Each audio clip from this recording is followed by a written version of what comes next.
সাতক্ষীরায় টিআরএম প্রকল্পের ৪৮ কোটি টাকা ক্ষতিপূরণ চায় কৃষকেরা। সাতক্ষীরা জেলার তালা উপজেলার পাখিমারা বিলে টিআরএম টাইডাল রিভার ম্যানেজমেন্ট কার্যক্রমের ক্ষতিপূরণের বকেয়া অর্থ দ্রুত প্রদানের দাবি জানিয়েছেন জমির মালিক ও কৃষকেরা।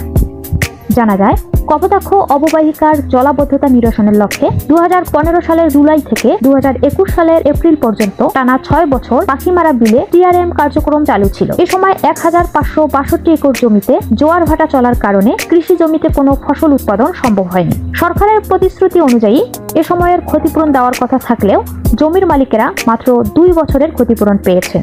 বাকি ৪ বছরের বরাদ্দ না পাওয়ায় প্রায় ৪৮ কোটি টাকা এখনো বকেয়া রয়ে গেছে। টিআরএম বাস্তবায়নের ফলে কপোতাক্ষ অববাহিকায় অন্তত ১৫ লাখ মানুষ সরাসরি এবং প্রায় ৪০ লাখ মানুষ পরোক্ষভাবে উপকৃত হয়েছে। নদী তার নাব্যতা ফিরে পেয়েছে, জীববৈচিত্র্যের অনুকূল পরিবেশ সৃষ্টি হয়েছে।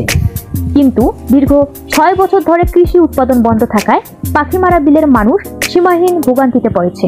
কর্মসংস্থানের অভাব, ঋণগ্রস্ততা, ছেলে মেয়েদের পড়াশুনো বন্ধ হওয়া এবং চরম অর্থকষ্টের দিন কাটাচ্ছেন তারা। ক্ষতিগ্রস্ত জমির মালিকদের দাবি, বারবার আবেদন জানা সত্ত্বেও বকেয়া ক্ষতিপূরণের বিষয়ে পানি সম্পদ মন্ত্রণালয় বা সংশ্লিষ্ট কর্তৃপক্ষ কোনো কার্যকর পদক্ষেপ নেয়নি।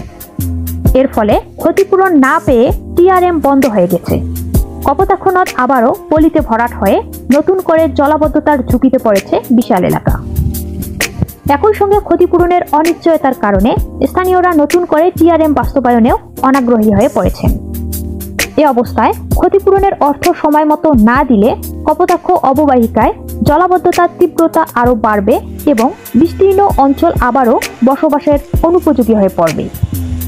এদিকে গত সোমবার ২২ সেপ্টেম্বর দুপুরে সাতক্ষীরা জেলা প্রশাসক মোস্তাক আহমদের মাধ্যমে পরিবেশ, বন ও জলবায়ু পরিবর্তন মন্ত্রণালয় এবং পানি সম্পদ মন্ত্রণালয়ের উপদেষ্টা বরাবর এ স্মারকলিপি প্রদান করেন ভুক্তভোগীরা। আমাদের এই পাখিমারা প্রকল্প টিআরএম বাস্তবায়ন আজ ৮ বছর অধিকরণ ৮ বছর অতিক্রমণ আছে, কিন্তু আমরা ২ বছরের কেউ টাকা পাইছি, কেউ পাইনি। ২ বছরে কেউ পাইছে, কেউ পাইনি। আমরা বিরাট একটা ক্ষতিগ্রস্ত ভিতরে আছি। ওই পাশাপাশি আমারও ৩ বিঘি জমি ছিল, কিন্তু ৬ বছর আমি কোনো কিছু পাইনি, আর তারপর আমরা ক্ষতিগ্রস্ত আছি। আসলে টিআরএমটা যে উদ্দেশ্য দেওয়া হয়েছে সেই উদ্দেশ্যটা আসলে সঠিকভাবে হয়নি। টিআরএমটা একটি বলা হয় যে নদী থেকে যে গোলা পানি উপরে তোলা হয়, বিলের ভিতরে তুলে ওই পানিটি আবার পরিষ্কার পানি আবার নদীতে চলে যায়।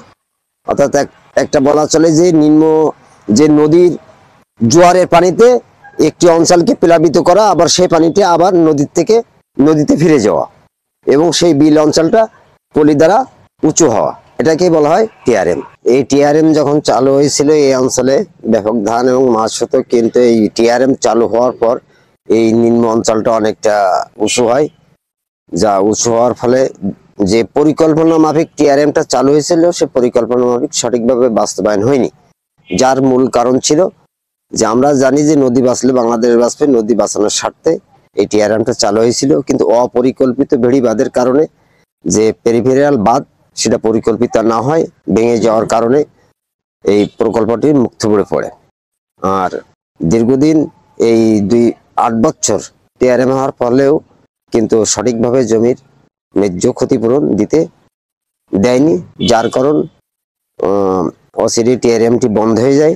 কিন্তু টিআরএম একটি ভালো জিনিস, যে টিআরএম এর কারণে নদী অত্যন্ত গভীর হয়েছিল, যা এই অঞ্চলের মানুষ অনেক উপকৃত হয়েছিল। যে তালা থেকে জেলা নলতার অনেক দূর পর্যন্ত যা পানি তলে থাকতো সবসময়, কিন্তু টিআরএম হওয়ার ফলে নদীর অত্যন্ত খরস্রোতা বৃদ্ধি পায়।